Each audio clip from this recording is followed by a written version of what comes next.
사도행전 읽어나가면서 말씀을 이제 받게 됐습니다. 3장 유명한 기적이죠. 나중에 이 3장에 일어난 기적을 소개하면서 사도행전 내에서 그렇게 얘기해요. famous 미러클이다. 그래서 4장 초입에 보면 이 미러클 때문에 남자 장정만 5,000명이 교인이 됩니다. 엄청난 기적이었죠. 그것도 당연한 것이 이 사람은 모든 사람이 모든 사람이라기보다 예루살렘 성전에 출입하면서 기도하고 예배하는 사람들은 거의 대부분 레코그나이즈 할 수 있는, 인식할 수 있는 그런 사람이었어요. 저는 어렸을 때 다녔던 교회 앞에 제가 그 교회 글쎄 연수로 하면 이민 오기 전에 한 12년여 정도 다녔는데요. 그 교회당 앞에 항상 이렇게 다리 못 쓰시고 이렇게 주일날 되면 성도들 들어올 때마다 이렇게 돈을 동냥하는 분 한 분 계세요. 저도 때때로 이제 그분에게 이제 동전을 나누기 위해서 이렇게 준비해 가곤 했는데, 지금 제가 그분 마지막 본 게 40년이 넘었네요. 제가 그분 얼굴을 기억하거든요. 저희 교회당 앞에서 이렇게 항상 웃으시면서 돈을 구걸해서 사시는 분. 그분은 그게 거의 생업의 아주 중요한 시간인데, 그렇게 여기 이제 예루살렘 성전에 계속 왕래하고 경건한 유대인들 가운데 하루에 3번씩 성전에 가서 기도하는 사람들은 이 사람 당연히 기억하는 사람이에요. 이 사람이 일어난 거예요. 이건 정말 놀라운 기적이고 모든 사람이 인정할래야 하지 않을 수 없는 유명한 기적이 된 거예요. 그래서 이 기적을 통해서 5,000명, 그러니까 보세요. 초대교회가 120명 성도가 모여서 교회를 맨 처음에 이뤘다면, 오순절날 성령께서 강력한 세례하심으로 성도들을 막 만지셨고, 그 모습과 광경과 환경을 목도한 사람들이 모여서 사도들이 전한 말씀을 듣고 3,000명이 애답하고요. 오늘 이 기적을 통해서 남자만 5,000명, 그래서 어린아이, 여자 이렇게 계산하면 예루살렘 교회가 근 2만 명 되는, 소위 요즘 말로 하면 초대형 교회로 막 성령님의 역동적인 역사 가운데 성장해 나가는 그런 모습입니다. 사도행전 3장 아주 유명한 그런 기사인데, 우리가 가스펠송 막 보급되길 때 이렇게 이 노래 기억하시죠? 금과 은 나 없지만 내게 있는 것으로 내게 주노니 나사렛 예수의 이름으로 일어나 걸으라. 베드로가 예루살렘 미문 뷰티풀 게이트에 앉아서 구걸하는 그 분을 보면서 성령의 감동하심에 따라서 외친 말이에요. 금과 은 우리가 없지만 내게 있는 것으로 내게 준다. 나사렛 예수 그리스도의 이름으로 걸어라. 이 말 한마디 이렇게 묵상해 보더라도 가끔 좀 우리가 찜찜하지 않습니까? 그죠? 성도로서 또 교회로서 우리가 지금 그렇게 말할 수 있을까? 금과 은 우리가 없지만 우리가 있는 것으로 당신에게 드립니다. 나사렛 예수의 이름으로 일어나십시오.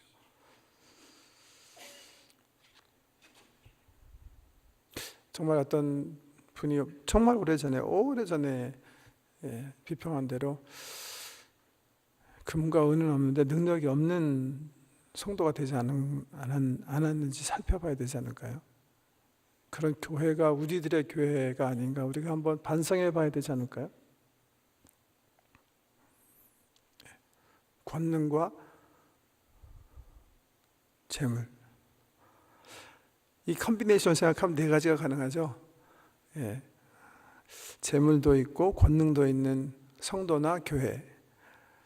두 번째는 권능은 있는데 재물은 없는 성도나 교회. 세 번째는 돈은 있는데 권능은 없는 교회. 네 번째는 돈도 없고 권능도 없는 교회. 혹은 성도. 4가지 중에서 1번이 제일 좋겠다 그런 사람. 싫으세요? 돈 안 좋아하시는군요. 베드로가 한 고백. 성도님들이랑 한번 진솔하게 얘기하면 1번이 굉장히 좋다고 생각할 수도 있겠어요. 돈도 있고 권능도 있고. 근데 그러고 생각을 해보면 우리 예수님 말씀도 기억나는 거 있죠. 너희가 하나님과 매몬, 재물을 겸하여 섬길 수 없느니라. 저는 이 말씀을 이렇게 읽으면서 정말 베드로가 얘기한 대로 예루살렘 교회는 전혀 돈이 없었나? 그런 퀘스천을 한번 해봐요. 그것도 아닌 것도 같아요. 왜냐하면 2장에 보면 이제 오순절날 이제 교회가 회집을 하는데 이분들이 성령의 능력이 충만해서 삶이 막 변화되고 회개하니까 자기의 전 재산을 팔아서 교회 헌신했다 그랬거든요. 그리고 없는 사람들이 부족함이 없이 통용했다 그랬거든요. 기억하시죠? 그 말씀. 2장, 바로 3장 사건 전에 있는 말이에요. 그러니까 이 교회에, 예루살렘 교회가 글쎄, 정말 이 분이 그걸 하는데 10불, 30불, 아니, 뭐 달달이 이분 생활할 수 있게 줄 수 있는 돈이 없어서 베드로가 그렇게 고백한 건가? 근거는 우리가 없다. 그래서 내가 줄 수 없지만 정말 없다는 말인가?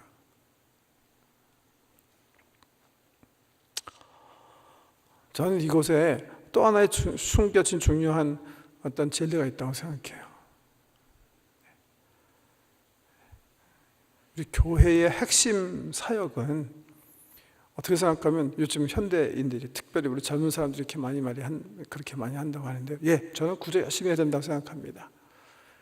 성도님들이 정말 우리 주변의 지경을 넘어서 이제는 모든 인터넷 매개체를 통해서 3세계 가난한 나라에서 어떻게 살고 있는지 우리가 알고 있기 때문에 정말 얼마든지 도울 수 있는 채널도 열려 있고요. 열심히 구제해야 된다고 생각해요. 그렇지만 구제가 우리 교회의 가장 핵심 사역은 아니라는 거예요. 지금 여기서 금과하는 국어를 바라는 이분을 향해서 교회가 그냥 오케이 이거 가져라 하고서 우리가 할 일 다 했다 그렇게 할 수 없다는 거예요. 그보다 또 중요한 사역이 우리에게 주어진 사역이라는 걸 기억하셔야 돼요. 우리 이 사람을 살려야 하는, 그냥 10불 주고 20불 주고 이 사람을 잊어버릴 수 있는 그런 아주 어떻게 생각하면 쉬운 사역에 우리는 부르심을 받지 않았다. 만약에 그게 우리의 부르심이라면 베드로가 그렇게 했을 거예요. 요한이 그렇게 하고 지나갔을 거예요. 그거 아니에요. 그보다 훨씬 중요한 사역으로 우리 주님께서 우리를 부르신다 하는 게, 금가운 내가 없지만 내게 있는 것을 내게 주노니 나사렛 예수 그리스도의 이름으로. 우리가 드려야 되는 것, 세상을 향해서 우리가 줘야 하는 것이 뭔지, 성도로서 우리가 꼭 해야 하는 것이 뭔지 생각하게 하는 그런 말씀입니다. 오케이. 이제 한번 성경 말씀 전체 한번 살펴보죠. 1절에 보면 제 9시, 이제 충분히 아시죠? 0시가 오전 6시. 그래서 이제 6시를 기준으로 해서 더하면 되는 거. 그러니까 9시면 몇 시죠? 15시니까 오후 3시 얘기하는 겁니다. 베드로와 요한이 성전에 올라갔어요. 경건한 유대인은 하루에 3번, 모든 유대인이 다 이렇게 기도하는 거 아닙니다. 아주 종교적인, 아주 영적으로 살려고 몸부림치는 유대인들이 있어요. 이 유대인들이 하루에 3번 시간 정해놓고 기도하는데, 오전 9시, 오후 3시, 그 다음에 해질 때, 해진 후 3번 기도를 합니다. 이 초대교회가 오순절을 오전 9시에 기도한 거 보면 이 유대인의 전통에 따라서 기도했던 것 같아요. 오후 기도 시간이 돼서 베드로와 요한이 이제 성전에 올라가게 되는데, 남에서부터 못 걷게 된 사람들이 메고 와서 성전 미문에 두는 거예요. 이 사람은 사실은 사람들이 메고 성전에 들어갈 수 있어요, 없어요? 들어갈 수 없어요. 왜요? 구약에 금해했거든요. 지체가 부자유한 사람들이 함부로 성전에 들어갈 수 없었어요. 남에게 의존했고 성전에 들어가지 못한 상태에서 그저 오후 3시 남들이 열심히 일하고 기도하는 시간에 성전 밖에서 거의 버림받은 상태로 구걸해야 하는 그런 인생이에요.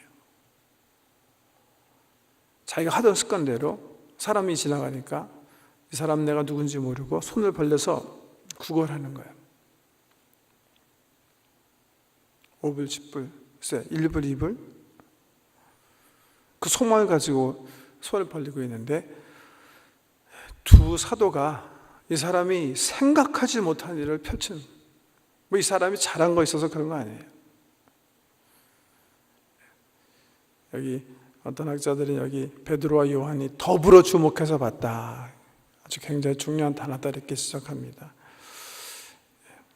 사랑으로 이 불구자를 보았을 때 고쳐주고 싶은 마음이 일어났다, 뭐 이렇게도 학자들이 얘기하는데, 저는 더불어 주목했다가 중요한 게 아닌 것 같아요. 베드로와 요한이 이미 성령의 사람이 되었기 때문에 성령께서 무엇을 하기 원하시는지 아는 게 전 중요했다고 생각해요.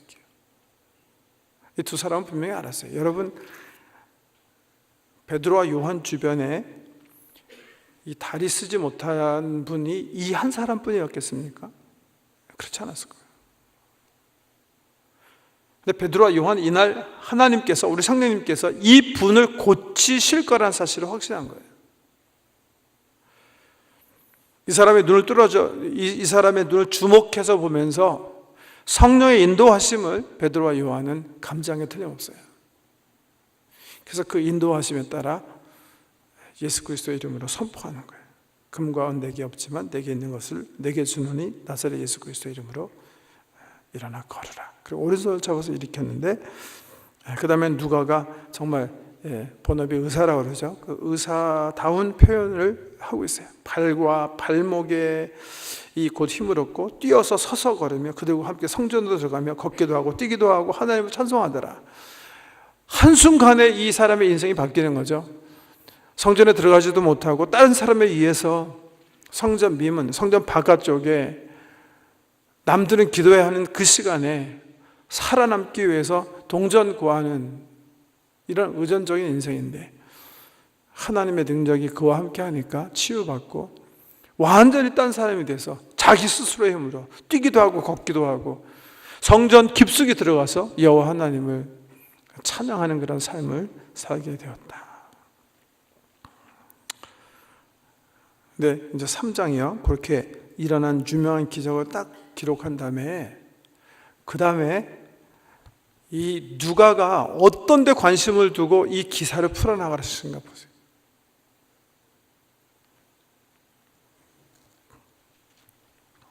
10절에 보면 이렇게 얘기해요.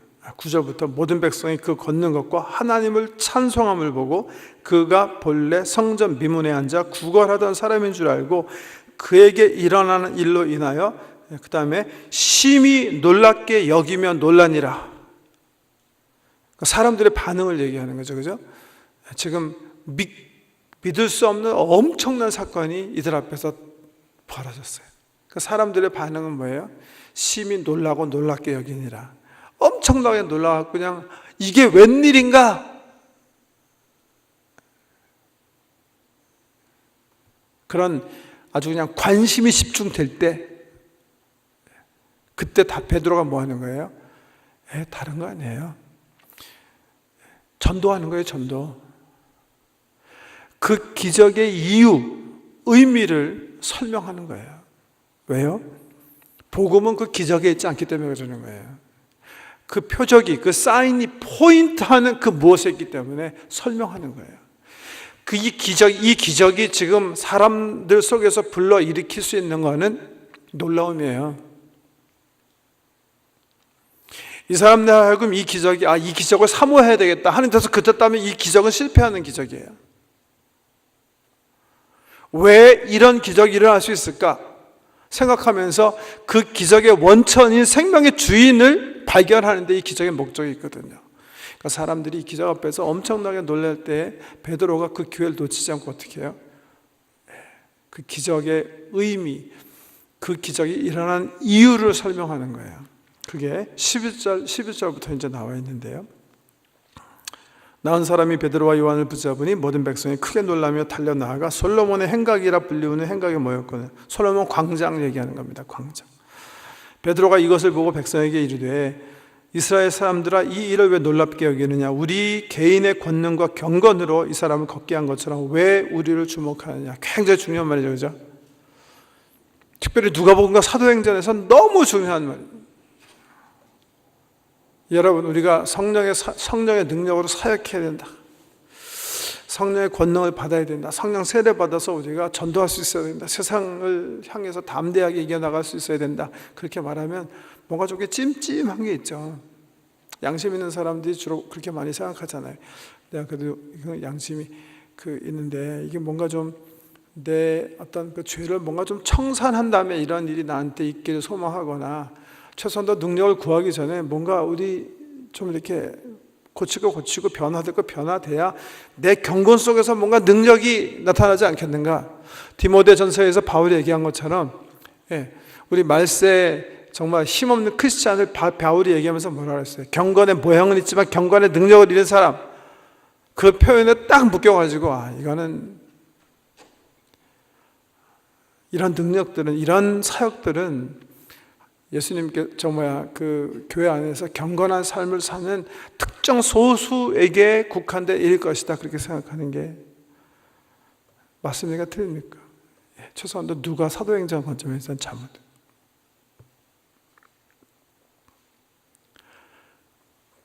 베드로가 능력이 있기 때문에 성령 세례 받았습니까?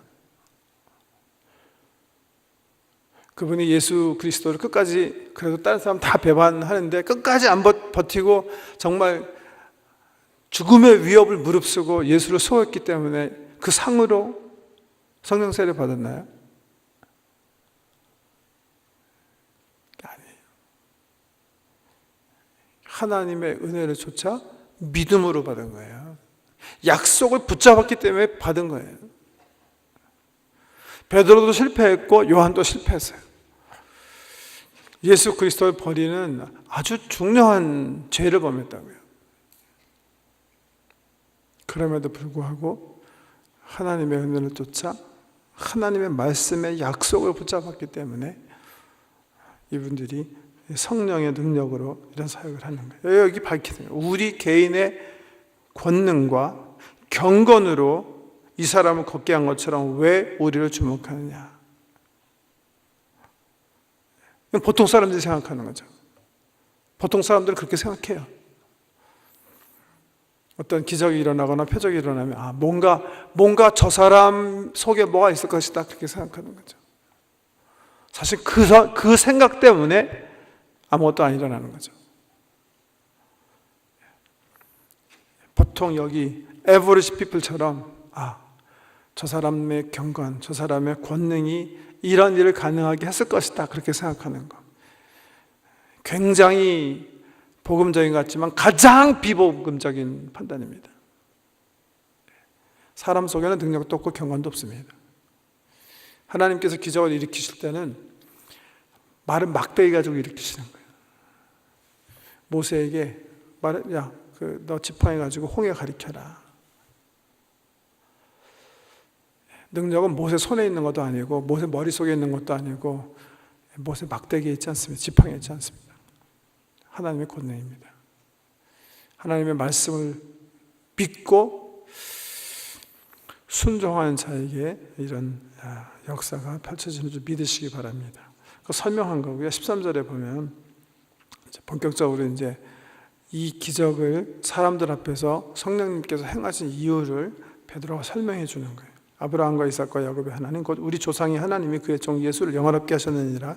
너희가 그를 넘겨주고 빌라도가 놓아주기로 결의한 것을 너희가 그 앞에 거부하였으니 너희가 거룩하고 의로운 일을 거부하고 도리어 살인한 사람을 도와주기를 구하여 생명의 주를 죽였도다. 그러나 하나님이 죽은 자 가운데서 그를 살리셨으니 우리가 이 일의 증인이라.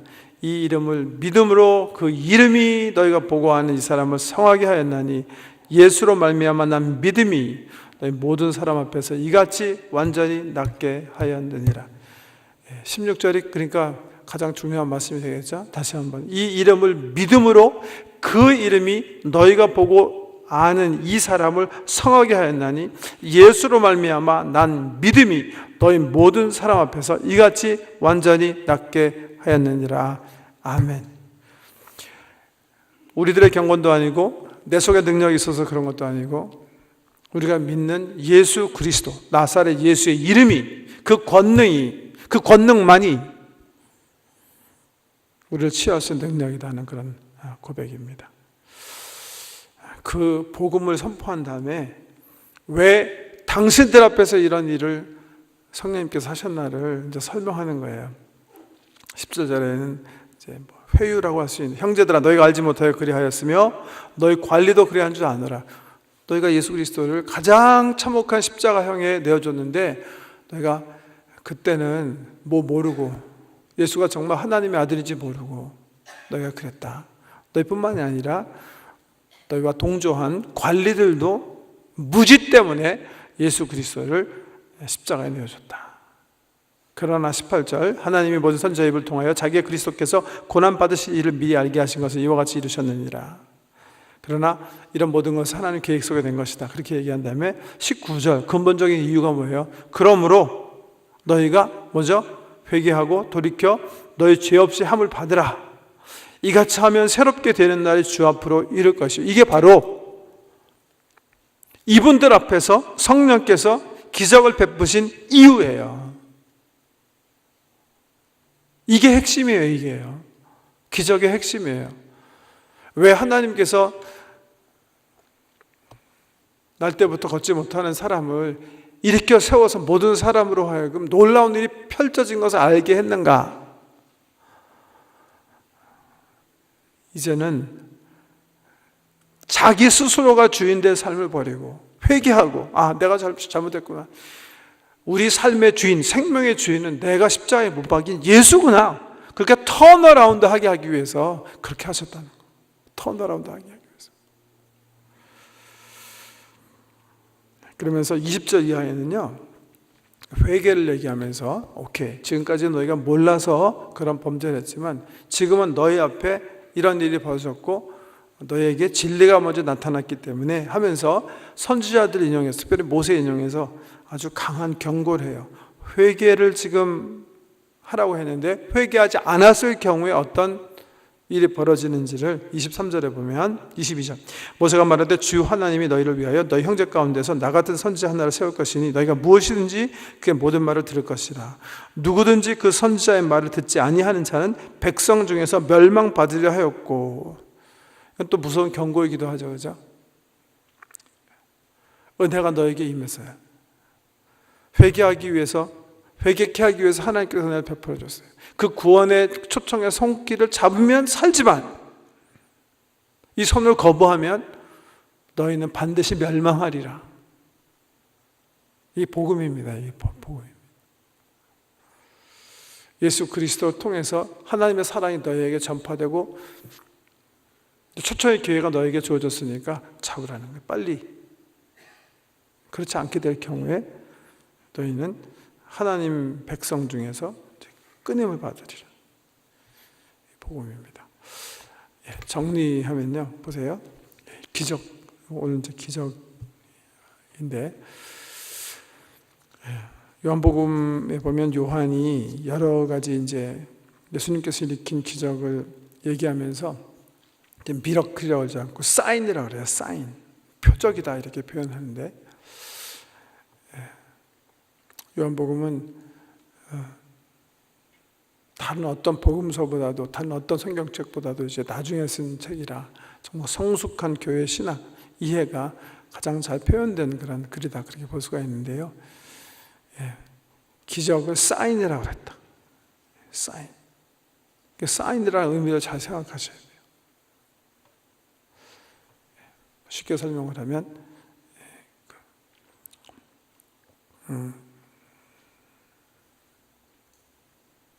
우리 한국식품 갤러리아 뭐 한국식품 앞에 가면 간판이 붙어있죠. 간판.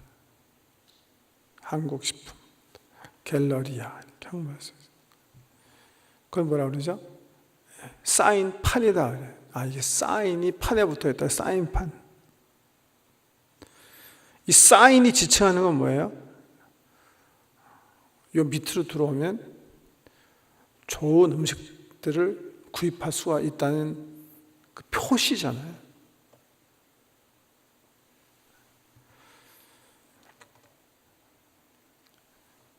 성령께서 일으키는 기적도 마찬가지라는 거예요. 기적이 필요해요. 왜 필요해요? 우리가 어느 곳으로 향해야 할지를 알려주는 역할을 하는 게 필요하기 때문에 그런 거예요. 믿지 않는 세계가 2000년 전에 십자가에서 죽으신 분, 또 각 동네마다 모여서 주일날마다 예배 드리는 그 십자가의 주인공이 하나님의 아들이시고 우리의 삶의 구세주가 된 걸 어떻게 알아요? 뭐 보고 들어가야 될 게 있잖아요. 그래서 보고 들어오게 하기 위해서 일으키시는 게 바로 사인이란 말이에요. 사인, 표적.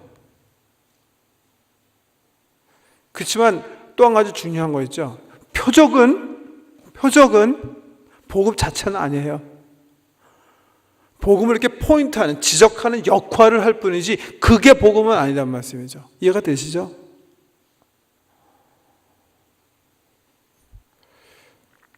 표적은 다만 우리의 생명 되신 주님을 우리로 하여금 발견하게 하고 그쪽으로 인도하는 역할하고 거기서 끝나는 거예요. 어차피 이 사람은 병 걸려서 죽었을 거예요. 병 걸려서 죽지 않았으면 나이 들어서 죽었겠죠. 병 안 걸리고 건강하게 장수하는 게 복음이 아니에요. 이러한 역사를 통해서 우리의 생명 되신 주님을 발견하는 게 복음의 핵심인 거예요. 이게 표적이에요, 표적. 물론 병 걸린 사람들에게 있어서 또 죽을 병 있는 사람들에 있어서 병 나음이란 얼마나 큰 소망이고 기쁨입니까? 그러나 그것조차도 복음의 핵심은 아닙니다. 복음의 핵심은 내가 죽더라도 예수 그리스도를 발견하는 거예요. 그분이 생명이시고 그분이 나의 영원한 생명의 보장이시기 때문에 그분을 선택할 수 있는 기회를 얻는 게 복음입니다. 그렇지만 이런 표적은 반드시 일어나야 돼요. 뭘 위해서? 전도를 위해서, 믿지 않는 세계를 위해서 반드시 필요한 거예요. 저는 이런 이적들이 우리 교회에서 많이 일어났으면 좋겠어요. 우리 성도를 통해서 전도할 때 많이 고백되어질 수 있으면 좋겠어요. 간증되어질 수 있는 그런 일이 펼쳐졌으면 좋겠어요. 그 위해서 우리가 해야 될 건 뭐예요? 하나님의 은혜를 인퓨즈 받아야 돼요. 그게 사도행전과 누가복음에서 우리에게 늘 얘기하시는 거예요. 그러니까 나는 양심 있게 살아야 되는 내가 어느 정도 이렇게 좀 성숙한다면 이런 은혜를 사모해야 되겠다. 그렇게 생각하시면 안 돼요. 이런 사역은 위에서 이렇게 공급되어진, 인퓨즈 되어진, 내가 이렇게 벌어가지고선 싼 무슨 경건의 능력으로 나타나는 그런 능력이 아니라 하나님께서 우리로 하여금 세상을 예수 그리스도화하고 복음화할 수 있도록 공급해 주시는 그냥 선물, 그냥 공짜로 이렇게 공급해 주시는 인퓨즈, 뭐라고 설명해야 되죠? 이렇게 불러 넣어 주시는 은혜이기 때문에 그 은혜를 사모하는 사람들이 받는 거예요. 그 약속의 말씀을 붙잡고 마치 오순절 날이 오기까지 그 마가의 다락방에 모여서 떠나지 않고 끝까지 그 능력을 사모한 사람이 얻었던 것처럼,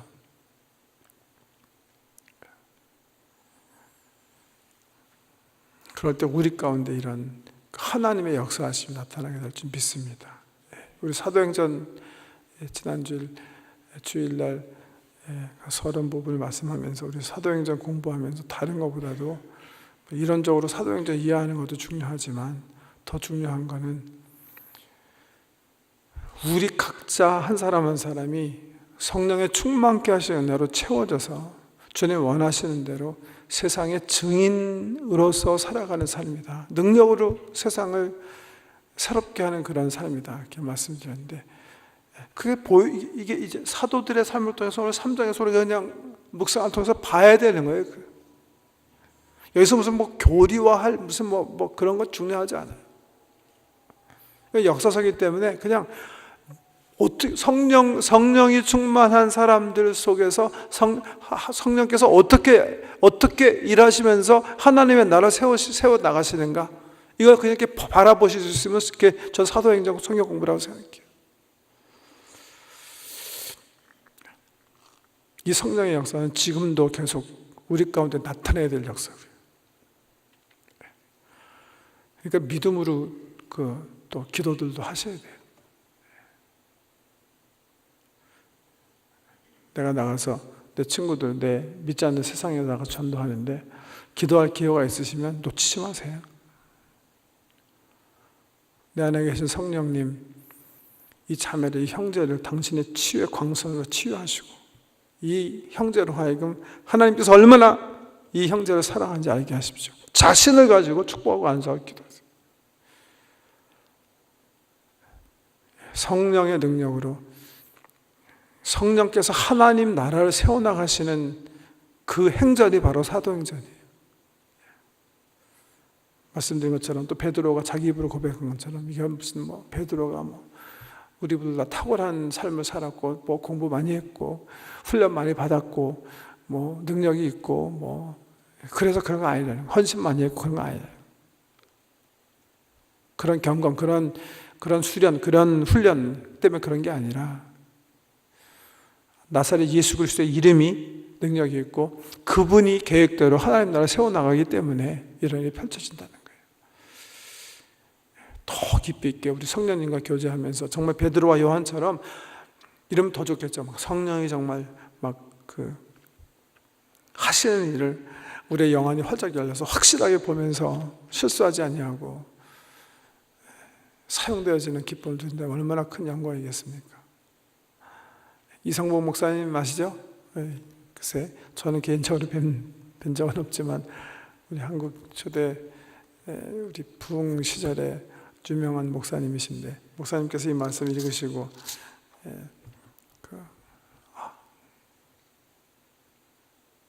길 가다가 다리 못 쓰는 분에게 딱 잡고 금 가운데가 없지만 나사렛 예수 그리스도 이름으로 내가 명령하노니 일어나 걸어 확 잡아 이렇게 막 사람이 막 대굴대굴 구르면서 나 죽겠다. 그래갖고 그냥 그 사람도 그렇고 사람들 앞에서 개망신 당하고 너무 화딱지가 나가지고 오셔가지고서 금식하면서 기도하고 정말 하나님 왜 이렇게 나를 망신 주실 수 있느냐 내가 믿음을 했는데 왜 기적이 일어나지 않았는가. 그러시다가 나중에 똑같은 분에 가서 나사렛 예수 그리스도 이름으로 기도하고 명령해서 우리 한국 교회도 유명한 기적이 일어나고 우리 교회 역사에 기록되었다. 그런 말 때문에 더 주눅 드시 마시라고 얘기하는 거예요. 제가 말씀드리는 거예요. 나도 그렇게 개망신 당할 수가 있구나. 최소한도 그런 거 하려면 이성호 목사님 이런 사람처럼 축 쪄서 막 금식한 다음에 해야 되는구나. 그건 율법주의입니다. 그런데 속으실 필요는 전혀 없습니다. 성경 말씀 믿으십시오. 우리가 부족하지만 우리가 거룩하지도 못하지만 하나님께서 능력으로 우리를 사용하기 원하시는 거예요. 당신의 나라와 영광을 위해서. 베드로처럼 연약하고 요한처럼 연약하고 도마처럼 의심 많고 사도들처럼 실족하고 올바로 서지 못하지만 하나님의 말씀을 믿고 하나님께서 역사의 주인이시고 생명의 주인이시고 믿고 믿음으로 사는 사람 속에 하나님 기쁨으로 그를 사용하시고 역사하실 줄 믿습니다. 말씀 그만하고요.